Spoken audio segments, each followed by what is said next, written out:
বাংলাদেশের সর্বশেষ গুরুত্বপূর্ণ আপডেট সংবাদে আপনাকে স্বাগত। শুরুতেই সংবাদ শিরোনাম, পরে বিস্তারিত। শুরুতেই জানিয়ে দিব, দ্বিপক্ষীয় বৈঠকে বসছেন ডক্টর ইউনূস এবং জো বাইডেন।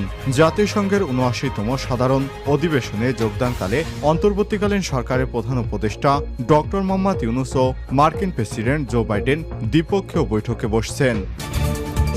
এরপর জানিয়ে দিব, ৭ দফা দাবিতে শাটডাউন কর্মসূচিতে ইউনানি মেডিকেল শিক্ষার্থীরা।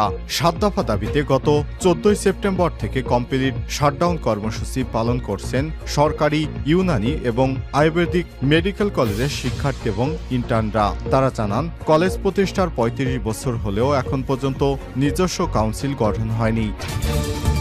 এদিকে বাস টার্মিনালে নিয়ন্ত্রণ নিয়ে নারায়ণগঞ্জে বিএনপির ২ গ্রুপের মধ্যে ভয়ানক সংঘর্ষ, আহত ১২। জানিয়ে দিব, কয়েকজন সমন্বয়ক বেইমানি করতে চেয়েছিলেন। আন্দোলন চলাকালে কয়েকজন সমন্বয়ক বেইমানি করতে চেয়েছিলেন বলে জানিয়েছে বৈষম্যবিরোধী ছাত্র আন্দোলনের অন্যতম সমন্বয়ক আব্দুল কাদির। আজ নিজের ফেসবুক ভেরিফাইড আইডিতে এক পোস্টে সব তথ্য জানিয়েছেন তিনি। এদিকে ছাত্রলীগের ২ দফা দাবি, বিচার বহির্ভূত হত্যাকাণ্ড বন্ধ এবং নিরাপদ ক্যাম্পাসের দাবি জানিয়েছে বাংলাদেশ ছাত্রলীগ। ছাত্রলীগের কেন্দ্রীয় সভাপতি সাদ্দাম হোসেন এবং সাধারণ সম্পাদক শেখ ওয়ালি আসিফ ইনান স্বাক্ষরিত এক প্রেস বিজ্ঞপ্তিতে রোববার এই দাবি জানানো হয়।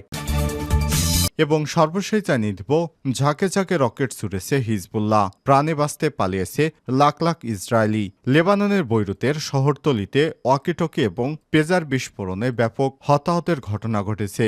ইসরায়েলি এই হামলায় হিজবুল্লাহর একাধিক ঊর্ধ্বতন কমান্ডার সহ ৩৭ জন নিহত হয়েছে। প্রতিশোধ নিতে ইসরায়েলের উত্তর অঞ্চলে ঝাঁকে ঝাঁকে রকেট ছুড়েছে লেবাননের সশস্ত্র গোষ্ঠীটি। হিজবুল্লাহর মুহুর্মুহুর এই রকেট হামলায় ইসরায়েলের রামাত ডেভিড ঘাঁটি সহ আশপাশে এলাকায় ব্যাপক আতঙ্ক ছড়িয়ে পড়েছে। হিজবুল্লাহর হামলা থেকে প্রাণে বাঁচতে লাখ লাখ ইসরায়েলি আশ্রয় কেন্দ্রে পালিয়েছে। এর মধ্যে দেশটির উত্তরাঞ্চলের সব স্কুল এবং সমুদ্র সৈকত বন্ধ ঘোষণা করা হয়েছে।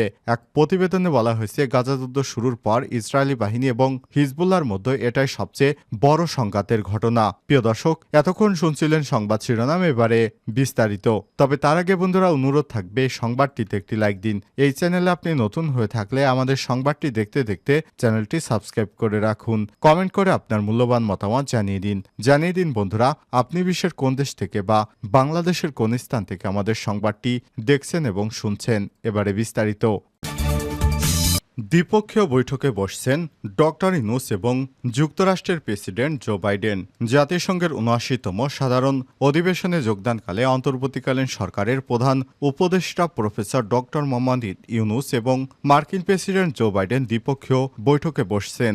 মার্কিন পররাষ্ট্রমন্ত্রী অ্যান্টনি ব্লিংকেনের সঙ্গেও বৈঠকের সম্ভাবনা রয়েছে ডক্টর মোহাম্মদ ইউনূসের। এর পাশাপাশি মোহাম্মদ ইউনূসের সঙ্গে দ্বিপক্ষীয় বৈঠক হবে পাকিস্তানের প্রধানমন্ত্রী শেহবাজ শরীফ সহ নেদারল্যান্ডস, নেপালের প্রেসিডেন্ট এবং প্রধানমন্ত্রীর সঙ্গে জাতিসংঘের বাংলাদেশ মিশন এবং জাতিসংঘ সচিবালয়ের সূত্র থেকে সব তথ্য জানা গেছে। আগামী ২৫শে সেপ্টেম্বর সন্ধ্যায় স্বাগতিক দেশ হিসেবে যুক্তরাষ্ট্রের প্রেসিডেন্ট জো বাইডেন প্রদত্ত ডিনার পার্টিতে অন্য সদস্য রাষ্ট্রের প্রতিনিধি দলের নেতাদের সঙ্গে ডক্টর ইউনূসও অংশ নেবেন।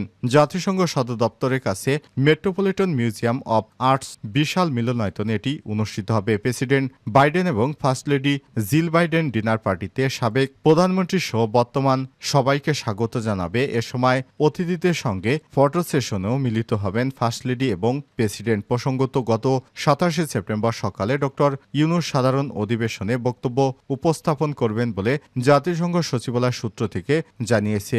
এদিন রাতে ফ্লাইটে ডক্টর ইউনূস ঢাকার উদ্দেশ্যে যুক্তরাষ্ট্র ত্যাগ করবেন। ৭ দফা দাবিতে শাটডাউন কর্মসূচি ইউনানি মেডিকেল শিক্ষার্থীরা। ৭ দফা দাবিতে গত ১৪ সেপ্টেম্বর থেকে কমপ্লিট শাটডাউন কর্মসূচি পালন করছে ইউনানি এবং আয়ুর্বেদিক মেডিকেল কলেজের শিক্ষার্থী এবং ইন্টার্নরা। তারা জানায়, কলেজের প্রতিষ্ঠার ৩৫ বছর হলেও এখন পর্যন্ত নিজস্ব কাউন্সিল গঠন করা হয়নি। পিএসসির মাধ্যমে নিয়োগ না থাকায় বিসিএসে ক্যাডারভুক্ত না হওয়া পোস্ট গ্রাজুয়েট সুযোগ না থাকা, হাসপাতালের মান উন্নয়ন সহ নানা সমস্যায় জর্জরিত পরিচালিত সম্ভাবনাময় এই সেক্টর এবং সমস্যাগুলো নিরসনে সাধারণ শিক্ষার্থী ও ইন্টার্নরা গত 14 সেপ্টেম্বর থেকে ক্লাস পরীক্ষা এবং হাসপাতাল সহ পুরো ক্যাম্পাস শাটডাউনের ঘোষণা দেয় এবং দাবি আদায় না হওয়া পর্যন্ত কমপ্লিট শাটডাউন থাকবে বলে জানান তারা। ইন্টার্নরা জানান, বাংলাদেশে একমাত্র ন্যাচারাল চিকিৎসা হাসপাতাল এটি। এখানে হিজামা, পাংচার, আকুপ্রেশার এবং পঞ্চকর্ম সহ আরও 25টি থেরাপি প্রদান করা হয়। হাসপাতাল বন্ধ থাকায় রোগীরা ব্যাপকভাবে ক্ষতিগ্রস্ত হচ্ছে। শিক্ষার্থী এবং ইন্টার্নদের 7 দফা দাবি হল বাংলাদেশ ইউনানি আয়ুর্বেদিক চিকিৎসা শিক্ষা আইন প্রণয়ন এবং কাউন্সিল গঠন, দ্রুত সময়ে ইউনানি এবং আয়ুর্বেদিক চিকিৎসকদের সরকারি চাকরি নিয়োগ বিধি প্রণয়ন এবং পিএসসির ক্যাডারভুক্ত করণের মাধ্যমে নিয়মিত নিয়োগ প্রদান, ইউনানি এবং আয়ুর্বেদিক বিষয়ে উচ্চশিক্ষা এবং গবেষণা ব্যবস্থাকরণ, স্বৈরাচারের দোসর এবং দুর্নীতিবাজ ও অযোগ্য শিক্ষক কর্মকর্তা কর্মচারীদের স্থায়ীভাবে বহিষ্কার, ইউনানি আয়ুর্বেদিক শিক্ষা ব্যবস্থার সার্বিক মনোন্নয়ন, ইন্টার্নদের মাসিক ভাতা বৃদ্ধিকরণ, সরকারি ইউনানি আয়ুর্বেদিক মেডিকেল কলেজ এবং হাসপাতালের প্রয়োজনীয় সংস্কার করুন। বাস টার্মিনালের নিয়ন্ত্রণ নিয়ে বিএনপির দুই পক্ষের সংঘর্ষ, আহত 12। নারায়ণগঞ্জ কেন্দ্রীয় বাস টার্মিনাল এবং বন্ধন পরিবহন দখল নিয়ে বিএনপির দুই গ্রুপের মধ্যে সংঘর্ষের ঘটনা ঘটে রোববার 22 সেপ্টেম্বর বিকেলে এই সংঘর্ষ হয়। জানা গেছে, রোববার দুপুরে বাস টার্মিনাল যান 4 দলীয় জোট সরকারের আমলে র্যাবের হাতে ক্রসফায়ারে নিহত যুবদল নেতা মমিনুল্লাহ ডেভিডের ভাই মাহবুবুল্লাহ তপন এবং মহানগর স্বেচ্ছাসেবক দলের আহ্বায়ক সাখাওয়াত হোসেন রানা নেতৃত্বে একটি গ্রুপ তারা যাত্রীবাহী বন্ধন বাস কাউন্টার দখলে নেয়। এই খবর পেয়ে জেলা ছাত্রদলের সাবেক সভাপতি, বর্তমান হত্যা মামলার কারাগারে থাকা জাকির খানের গ্রুপের লোকজন বাস স্ট্যান্ডে গেলে তাদের বাধা দেয়। এ সময় দুই গ্রুপের মধ্যে বাকবিতণ্ডা হয়। এক পর্যায়ে ধাওয়া পাল্টা ধাওয়া এবং দেশীয় অস্ত্র দিয়ে সংঘর্ষে জড়িয়ে পড়ে দুই গ্রুপ। এতে যান চলাচল বন্ধ হয়ে যায়। এ সংঘর্ষে 12 জন আহত হন। তাদের স্থানীয় হাসপাতালে চিকিৎসা দেওয়া হচ্ছে। বাস মালিকদের দাবি, নিয়ম মেনে আমরা বাস মালিকেরা ব্যবসা করছি। এখন ক্ষমতা বদল হয়, রাজনৈতিক নেতারা পরিবহন ব্যবসা দখল করতে আসছে, আমরা নিরাপদে ব্যবসা করতে চাই। নারায়ণগঞ্জ সদর মডেল থানার অফিসার ইনচার্জ নজরুল ইসলাম জানিয়েছেন, খবর পেয়ে যৌথ বাহিনী ঘটনাস্থলে গিয়ে তাদের ধাওয়া দিয়ে পরিস্থিতি নিয়ন্ত্রণে আনে। ঘটনাস্থল থেকে 7 জনকে গ্রেপ্তার করা হয়েছে। পরিস্থিতি এখন স্বাভাবিক। শান্তি শৃঙ্খলা বজায় রাখার জন্য আইন শৃঙ্খলা বাহিনী সব ধরনের ব্যবস্থা নেবে। এ বিষয়ে সবাইকে শান্ত থাকার আহ্বান জানিয়েছেন ওসি। কয়েকজন সমন্বয়ক বেইমানি করতে চেয়েছিল।